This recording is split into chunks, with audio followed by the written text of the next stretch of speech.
Hello, YouTube. So, we are now at the winter finale for Star vs. Evil. Not really sure if they mean that this is the season finale or if they're just saying that it's done for the winter. I know it'll come back during the spring or summer. Yeah, the promos haven't been quite clear on that, but yeah, anyway, we're at finale. So, yeah, let's not talk about the winter finale first because I was a week late. So, the very first one that we're going to talk about is Page Turner, which is pretty much. It starts off with Glossaryck looking for the perfect ship because that's a very, very important thing that he needs to do. And then Star gets really bored, and instead of just, I don't know, leaving the room, she apparently has to stay there for some reason. I really don't know why. So she decides to go and try to learn a spell, and Glossaryck lets her use any page in the book. So she chooses the table of contents, which is for some odd reason in the middle of the book. Who designed it that way? I really want to know. But yeah, she eventually gets to a different chapter, which is about dark magic. Honestly, that's really cool. So is this whole entire episode gonna be about her learning dark magic? No. It's gonna be about Glossaryck getting sucked out of his body and getting really annoyed with this, I don't know, magic hotel. I don't know what it is, like a center for magical beings, I guess. So he gets put here while he's trying to teach Star this, and Star pretty much just stays home debating whether or not to turn the page, because that's a very interesting story for her.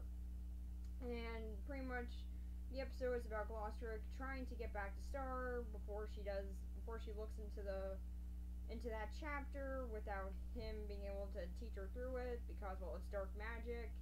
And honestly, this is actually a really good episode to me. It mainly focuses on Glossaryck, who is a character that really I didn't really like until now. But here, they actually made him really cool. For one, we get to see how powerful he is, and it's only just a fraction of his power. It's honestly really cool, and I honestly want to see what they do with this. Like, we find out in this episode that he has a lot of power. I seriously want to know how much. Honestly, he's just really awesome in this episode. Really, I didn't find him that funny on the very first few times he had actually been on the show, like, until now. This episode is where he was actually very funny when he's in the hotel or center for magical beings. I don't know what it is. I'm just gonna call it a hotel. I really don't have a clue what it is. I guess it's like a work center, even though there's no one there at work. So I don't know what it is. But honestly, it was pretty cool being able to just see how powerful he is with this, and honestly, he was pretty funny. Now, the weaker part of this episode to me was seeing what Star was doing, because it kind of just took me out of what was going on with Glossaryck for a little bit, just to see that she's still debating whether or not to turn the page. I think it probably would have been funnier if they had just cut back to Marco and Star debating whether or not to turn the page, like when Glossaryck was looking through the sphere and everything. I think that would have been funnier, but it's not really that big. And honestly, the other thing that I didn't really like is how the episode ends, because Marco gets consumed by dark magic, and that's all we see of that. I guess nothing else happened there. I don't know. Apparently, no one wanted to see what actually happened with that. I wanted to see. Why'd they cut that? I actually did want to see that. So, yeah, for whatever reason, we're not allowed to see that because I guess it's extremely secretive. I don't know. But yeah, honestly, that was kind of a cool ending, and I just kind of wanted to see what happened with it. But Unfortunately, we never see that. Like, they just say, okay, well, there's a spell to fix that, so I guess it just sort of implies, well, they fixed it, but I still want to see that. I don't know why they cut away from that, but this was actually a very good episode for Glossaryck, and it actually got him to be my second favorite character on this show. And that's actually doing really well to me because I honestly did not like Glossaryck for a while. To me, he was just a really boring character who just kind of tried to be funny but never really was. But this episode was definitely a great one for him, and he actually did become really cool. So yeah, Glossaryck in this episode was great, and this was actually a very strong episode. Unfortunately, the next one isn't. So yeah, the next episode is Naysaya, which it's pretty much Marco trying to ask out Jackie Lynn Thomas, what everyone was dying to see, and he can't do it because Tom, he put a curse on Marco's neck when he was jealous about Star, and apparently Marco and Tom have now started hanging out. When did that happen? I don't remember that. I thought they agreed that they still didn't like each other at the end of the last one that they were in together. I don't get it. When did they become friends? This happened off screen? I really want to know. But yeah, apparently he put that curse on before they started hanging out. Still don't know when that happened. And Marco is pretty much embarrassed by everything the Naysaya says because it pretty much lets out all of his insecurities. And that's pretty much it. It lets out all of his insecurities. Eventually, he just sort of lets all of them out himself, so then the Naysaya can leave. But then the Naysaya wants to see a movie. Very, very crucial episode. But yeah, at least Marco has now gone on a date with Jackie. Yay! That important plot thread has now come to an end. So, yeah, with this episode, honestly, it was just really disappointing to me. The main reason is because for most of the episode, until we actually see the Naysaya, I honestly thought it was the monster arm doing all this. Like, really, I thought it was him. I really wanted to be him because honestly, that's my favorite episode of the show still, with the monster arm, and he said that he can come back, and there was that flash at the end of season 1 with him. I was really thinking that he was gonna come back in this one, and like, his only form of retaliation would just be embarrassing Marco as he hadn't taken physical form or something, but no, then just turns out that, oh, nope, it's some weird thing on his neck, and yeah, to me, that was the most disappointing moment. I was just like, oh my god, is it actually gonna be the monster arm? Like, during that transformation where the Naysaya came out, I was just like, oh my god, monster arm, this is it? And then it's just like, nope, it's this stupid thing on his neck. I'm like, seriously, I didn't want that. Why? Why would you do that? I didn't want that. But, yeah, that was just the main disappointing thing to me, but even when the Naysaya came out, he was never really funny to me. Like, honestly, I just never really found him to be that funny. But there were at least some good jokes in this episode. Like, Tom had a funny one. And I love how calm this school is about this. Like, you could see, like, when there were some of the students looking during when the Naysaya came out, they were just like, oh wow, I feel kind of bad for him. And then there was another one that was just like, what the heck is going on? But then there was just this one kid who was standing there like, yeah, this is normal at this school. I really want to know how this school treats these sort of occurrences now. Do they just treat this as a normal thing nowadays? I really want to know. Like, were those two that were just surprised by this, like, new students here? I really want to know. But yeah, this episode overall was just kind of disappointing to me. Honestly, it's not really that funny. There are some good jokes, but that's pretty much it. And that's really all that makes this episode stand out to me. Like, at least one important thing did happen. Well, kind of important, I guess, if you were invested in the story arc. Marco has now asked out Jackie Lynn Thomas, and they went on a date. Woo. Yeah, is it bad that I was more interested in what movie they were watching? Like, seriously, what were they watching? It sounded more like a classic horror movie. Was there like a classic horror movie on? Or was it a bad modern movie? If so, why were they scared of it? I don't get it. What movie were they playing? I really want to know. Yeah, it's kind of bad when the most interested thing when the thing that I was the most interested in this episode was about which movie they were playing at the end. So, yeah, that's not really a good sign for this episode. Honestly, I think that after Page Turner, it was just a pretty big disappointment. Like, Page Turner was a really great episode, and this one really didn't know how to follow in his footsteps. Like, there were some funny moments, but that's really it. That's all that was really important in it to me. Like, just a few funny lines, but those are really rare. Like, if you haven't seen this one, I just recommend skipping it. The only real important thing that happens is Marco asks out Jackie Lynn Thomas, and she says yes, and they go to a movie. That's really the only important thing that happens. So then after this one, we have the winter finale, which is Bon Bon, the birthday clown, I think.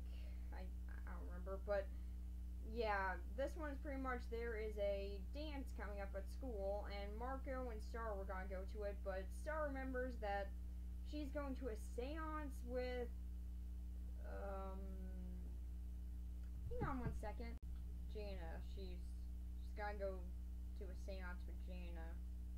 Don't know why, but I can never remember her name. So yeah, Star is going to be going to a seance with Jana, so then they might be able to meet a clown who died 100 years ago due to faulty trick handles, and they're gonna see if he's gonna come back. And honestly, the clown's death is the funniest thing in this episode. I know that's kind of dark to say, but you know what? So was his death. I mean, he died by an explosion. Jesus. And everyone in the town, all 14 people, were crying about this. Rip that clown. Feel bad for him. He just made 14 people laugh. But he did the best he could.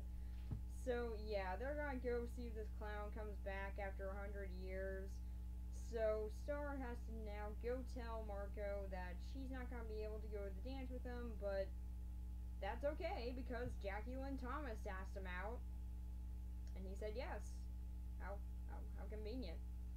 So Marco gets ready to go to the dance, and then Jackie comes by, and Star gets a bit jealous. And this will be a focus for the episode. No, really, this is a very important thing in this episode for some reason. So, yeah, Marco goes to the dance with Jackie, but then they decide the dance is boring because,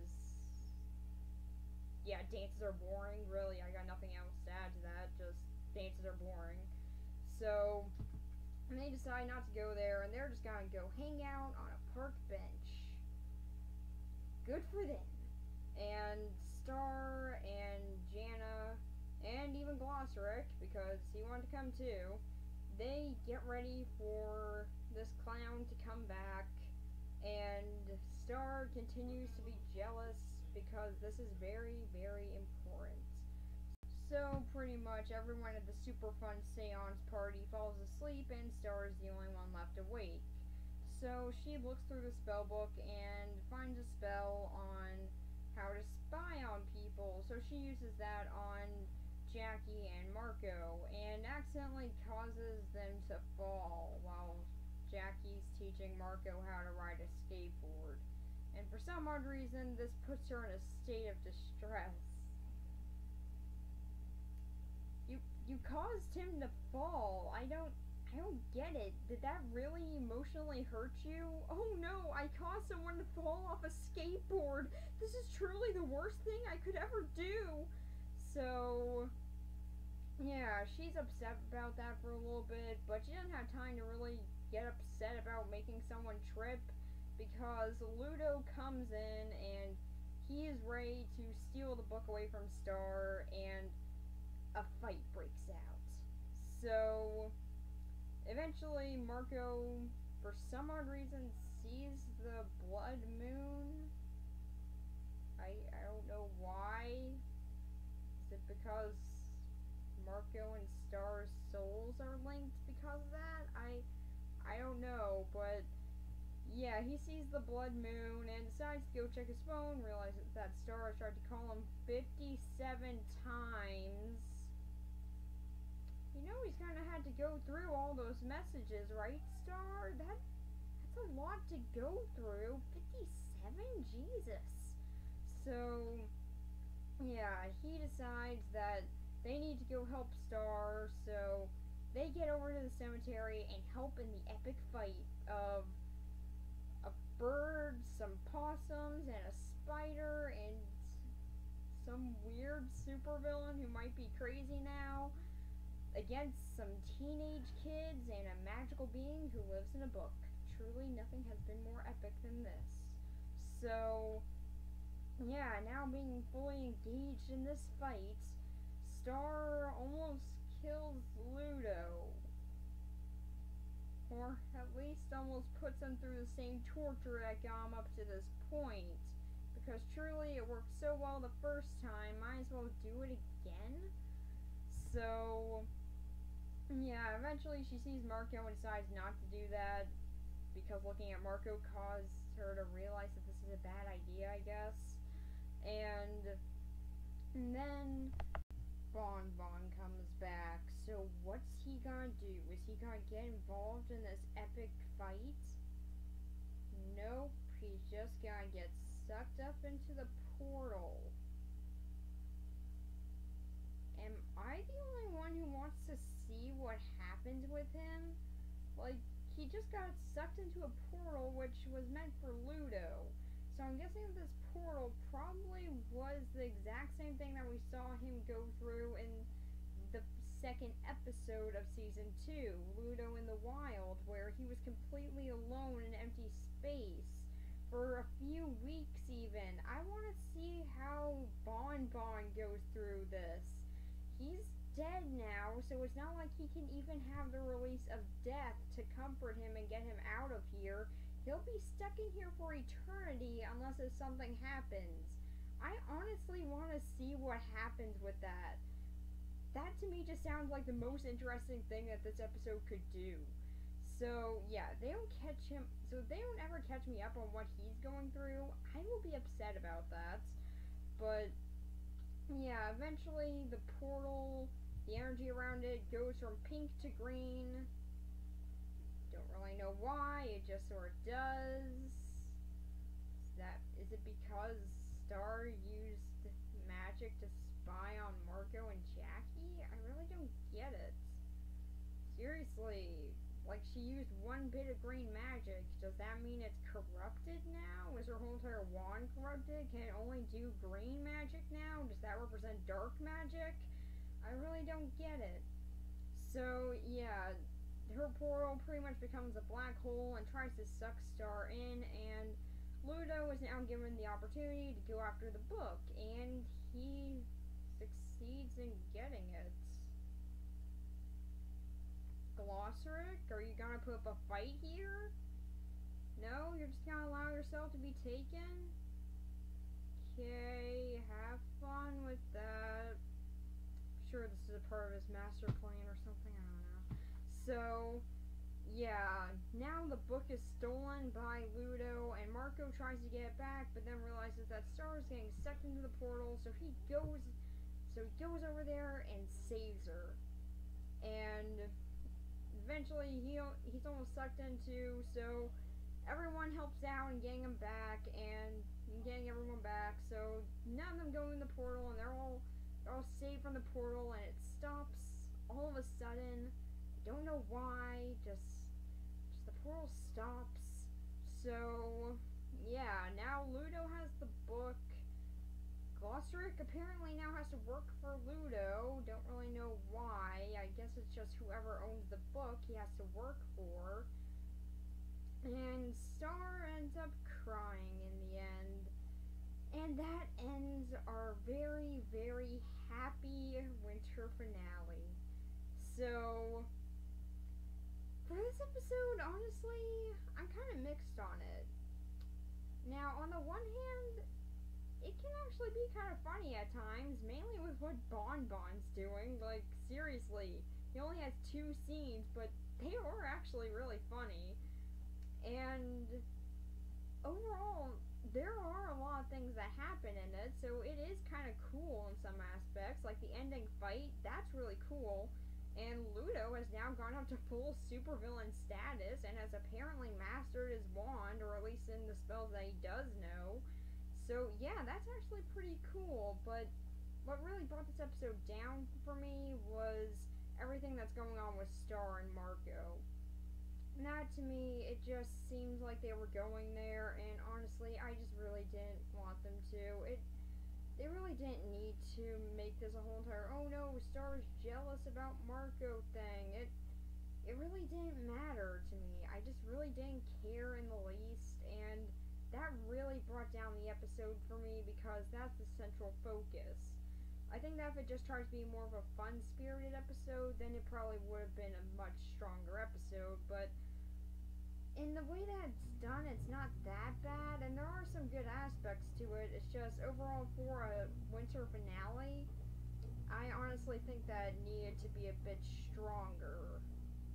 So yeah, for this one, it's not really that great, but there are at least quite a lot of things happening in the episode. Like quite a few big things happen in this episode, so it's definitely not one to skip. It's just yeah, you might want to fast forward some parts because they can get kind of tedious at times. And honestly, I was just planning on joining Jenna and Glossaryck and going to sleep during it. I honestly wanted to do that, but yeah, then stuff happened again, so I couldn't do that.